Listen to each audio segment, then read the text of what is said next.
Hello again and welcome to another Warhammer 40k Mordy and Glory video. Today we are going to be doing another unit review, this time taking a look at the good old Infantry Squad. In case you've not seen one of these videos before, what I like to do is give a quick overview of the unit, go through its stats, then go over the pros and cons, finally give it a score out of 10 and give it the thumbs up or thumbs down. But without further ado, let's fix bayonets, hold the line, and dive straight into today's episode. So the Infantry Squad is one of the troop choices that you can find in your new Astra Militarum Codex. Unlike the Cadian Shock Troops, Kachan Jungle Fighters, or Death Corps of Krieg, the Infantry Squad is not aligned with a specific regiment. Rather, the Infantry Squad represents the generic squad of soldiers that you might find in any Imperial Guard regiment across the galaxy. An infantry squad could represent Mordians, Destroyers, Talan, Armageddon Steel Legion, or any of the homebrew or custom regiments that you find in Warhammer 40k.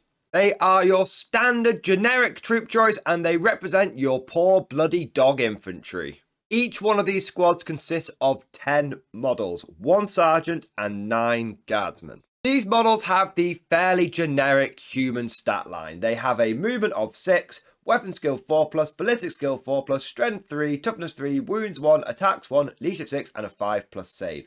The sergeant does have a slightly better profile over the standard guardsman. He does get an extra attack, putting him on 2 attacks, and he does get an extra leadership, putting the squad and himself on leadership 7. The standard equipment for these models is a las pistol for the sergeant, a las gun for the guardsman, and everybody gets some frag grenades. You can also replace 2 of the regular guardsman models with a heavy weapon team. If you do this, your squad will consist of 1 sergeant, 7 guardsmen, and 1 heavy weapon team. The standard loadout for the heavy weapon team in this squad is a heavy bolter, a las gun, and frag grenades. In terms of war gear options, the infantry squad actually has a huge variety of war gear to pick from, probably the most out of any of the troop choices available to you in the new Guard Codex. One of your guardsmen can replace their las gun with a flamer, a grenade launcher, a melter gun, a plasma gun, or a sniper rifle. One of your guardsmen can take a Voxcaster in addition to the las gun that he's carrying. In addition to his las pistol, your sergeant can take a chainsword or a power sword. And on top of this, he can replace his las pistol with a bolt pistol, a bolt gun, or a plasma pistol. If you swapped out the 2 guardsmen for the heavy weapons team, you can swap the heavy weapon team's heavy bolter with either an autocannon, a las cannon, a missile launcher, or a mortar. And that covers the unit overview. In summary, you want to think of these guys as your standard squad of 10 troopers. For many players, these guys are going to make up the bulk of your line infantry and form the majority of your infantry in your army. But now let's dive a little bit deeper into this unit, look at some of its pros and cons and some good ways of using it on the battlefield. So one of the biggest advantages, one of the main points in favor of this unit is that it has an incredible level of flexibility. It is the most varied and most flexible infantry unit you have available in your troop selection. Comparing them to Cadian Shock Troops, whilst they don't get the ability to take 2 special weapons, they can only take 1, they do get a wider variety of special weapons because you can give them a sniper rifle.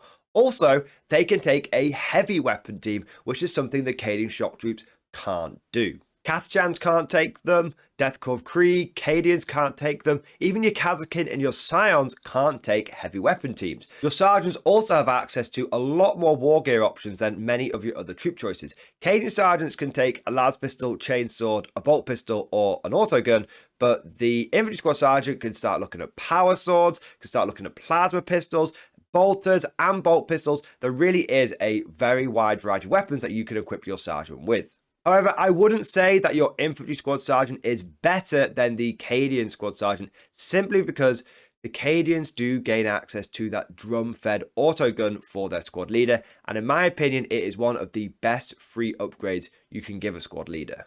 Now, whilst you do have access to a large variety of weapons and that unique access to heavy weapons as well, the big disadvantage of infantry squads is that they are very basic and generic. This means that they do not have any special abilities on their datasheet. Unlike Cadians, who get exploding 6s with their lasguns, or Death Corps of Krieg that can look at things like medipacks and mini transhuman, Basic infantry squads have no additional abilities. Hell, even Catachans, which are considered one of the worst troop choices in the Codex, if not the game, at least get some kind of combat special ability. This lack of special ability not only reduces their power output on the tabletop, but can also make them feel a little boring, generic, and unexciting. And whilst having access to heavy weapons gives you better long-range firepower, it does also potentially limit your mobility. This is because those heavy weapon teams which make the infantry squad unique need to stay still in order to have the maximum damage output. If you start moving these squads around, then those heavy weapons are going to start suffering from a -1 to hit. This can often lead to players using infantry squads in a more gunline capacity, which in my opinion is a bit of a trap. Warhammer 40k is won or lost in the movement phase. You need to be pushing units onto objectives, taking that ground, contesting the middle of the board. If you don't do this, you're going to start missing out on primary points, and that means you're going to fall behind on victory points and your opponent could potentially win the game. Fortunately, there are a couple of ways you can mitigate this problem. Firstly, you could take the regimental doctrine, Brutal Strength. Brutal Strength allows you to move and shoot with heavy weapons without suffering the -1 to hit penalty. This completely removes any disadvantage of taking heavy weapons in your infantry squads. The only problem with taking Brutal Strength is it means you're then not taking Born Soldiers, and Born Soldiers is a really good regimental doctrine. It means that if you get a 6 to hit in the shooting phase, it auto wounds and overall provides a big damage boost for your army. So whilst you might be improving the damage output of your infantry squads, you might be giving up a damage boost for the rest of your army. It certainly is something you're going to have to consider when you're picking your regimental doctrines and your infantry choices. Another way you could have your cake and eat it that doesn't require you on giving up the Born Soldiers regimental doctrine is by taking the big bullshit banner relic, the Finale of the Nemradesh first. This relic is an upgrade to the standard bearer in one of your command squads. In addition to the usual buffs from the regimental standard, it also means that any core units that are within 6 inches of the command squad can ignore any to hit modifiers. And on top of that, the enemy can't use their feel no pains or their wound caps against units that are being affected by the big bullshit banner. That means if you had a command squad surrounded by a bunch of infantry squads with heavy weapons, they could move around the battlefield, and even though they'd be moving and suffering from a -1 to hit because they're heavy weapons, the big bullshit banner would say, you know what, you ignore that to hit modifier, have at it son, and shoot as best as you can possibly shoot.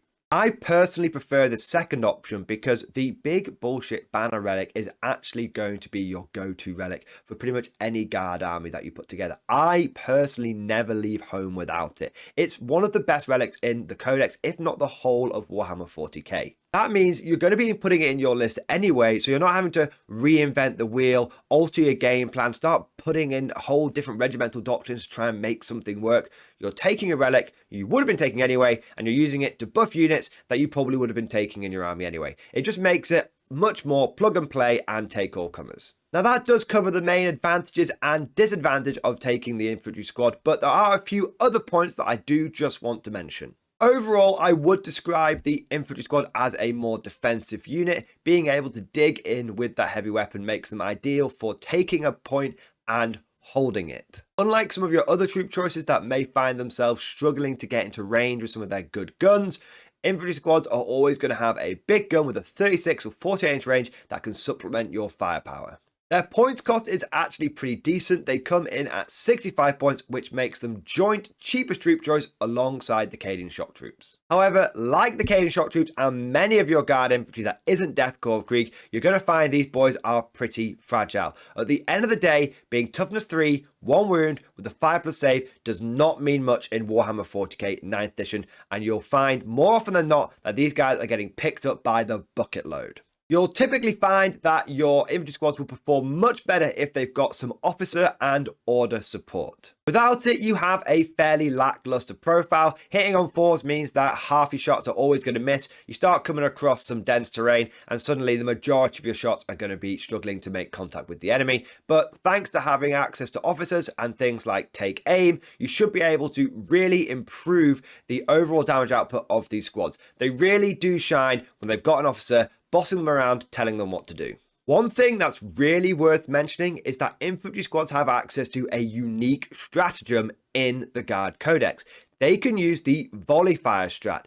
This allows one infantry squad from your army each turn to fire twice. Combine that stratagem with take aim for +1 to hit, +1 AP, a reroll 1 to hit and reroll 1 to wound aura from various senior officers and command squads, and being able to fire twice means that you can actually make one of your infantry squads have a pretty good damage output. Unfortunately, the volley fire stratagem does have a key weakness, which is that it can only be used on a squad that's remained stationary, which could be a problem, but also it costs 2 command points, which does make it quite pricey just to get a bit of extra firepower out of a basic infantry unit. Now that covers the deep dive on the infantry squad, but what is the final score? Well, I'm going to give the infantry squad a 6 out of 10. Some of you may think that is quite a low score based on what you've heard today, but there is a couple of really important reasons for why I'm going to give it that score. Firstly, the main advantage of taking the infantry squad is that you get access to long-range heavy weapons, but that's not something that your infantry really needs to be doing. In most of your guard armies, you're going to find that you have plenty of long-range firepower thanks to your tanks like your Leman Russes and your Rogel Dawns and your artillery. Sadly, that means that the unique thing about infantry squads and the main reason that you would consider taking them is actually kind of redundant. Don't get me wrong, I'm not saying it's a disadvantage, I'm just saying it's not a particularly useful ability that you're crying out for in a guard army. We got big guns. The other reason that I've given them a lower score is to represent the fact that they probably are quite frankly just outclassed and overshadowed by the new Cadians. If the heavy weapons are no longer a factor to be taken into consideration, then looking over at the Cadians means that you can take double the special weapons in a Cadian squad than you can over an infantry squad. Your sergeant can get a really good upgrade with that drum-fed autogun, and on top of all that, you have a really good data sheet ability in the exploding sixes with your lasgun shots. To be brutally honest, when giving players the choice between Cadian squads and infantry squads to put in their list, most players are going to pick Cadian squads every single time, and they'd be right to do so. They are just the more efficient and better choice, and they cost the same amount of points. So overall, I would describe the infantry squad as a basic unit that will do fine on the tabletop. They are a good choice to fill out your infantry ranks in your army, but sadly, they are somewhat overshadowed by the new Cadians. I've now done unit reviews on all of the guard troop choices, and if I was to rank them, I would say that Cadians come top, Death Corps Kree come second, infantry squads come third, and the Katashans sadly come bottom. The crazy thing is, if the Cadian shock troop squads did not exist, I would probably rank the infantry squads as highest and then have the Death Corps Kree second and have the Katashans third. But as it is, the good old-fashioned, reliable infantry squad is pushed to the side and made somewhat redundant by the new kid on the block. But that's just like my opinion, man. You guys may disagree with me. Let me know what you think down in the comment section below. Don't forget to smash that like button like Abaddon smashes Blackstone fortresses into Cadia, and also subscribe to never miss an episode. If you really enjoyed today's video or you found it particularly helpful, then please consider becoming a channel member or Patreon supporter. One of the big advantages of becoming a channel member or Patreon supporter is you gain access to the Mordian Glory Discord. This is an online community of over 800 active members. It is always popping off in that Discord. There's always somebody to talk to about memes, tactics, painting, hobbying, army list discussion, and there's a lot of experienced players in there, which makes it a great resource to draw upon. And I'd just like to take a moment now to say a big thank you to all of the latest channel members. So thank you to Apsalar, Sean Statsney, Martin Francis, A Nameless Name, Stephen Smith, Range 85, Dave Ingram, Aaron Smetzer, and Quark 007. I also want to do a shout out to my latest Patreon supporters as well. So a big thank you to John Thacker, Joseph Crystal, Alex McDonough, Husky601, Eric Jackson, and Josh S. And last but certainly not least, I want to say a personal, heartfelt thank you to all of my top tier Patreon supporters. These are the War Masters, the people that have truly gone above and beyond the call of duty. So a massive thank you and an 07 down in the comment section for Bonbon Vert, Phil French, Ross Miller, Tequal, Alex Dengal, John Stubbs, Nick Walsh, Salvish Trombone, Diesel Fox, Tom Sutton, and August Varney. Thank you guys. Your very generous support makes a huge, huge difference. I hope you've all enjoyed today's video. Thank you for watching. And of course, as always, I'll see you guys next time.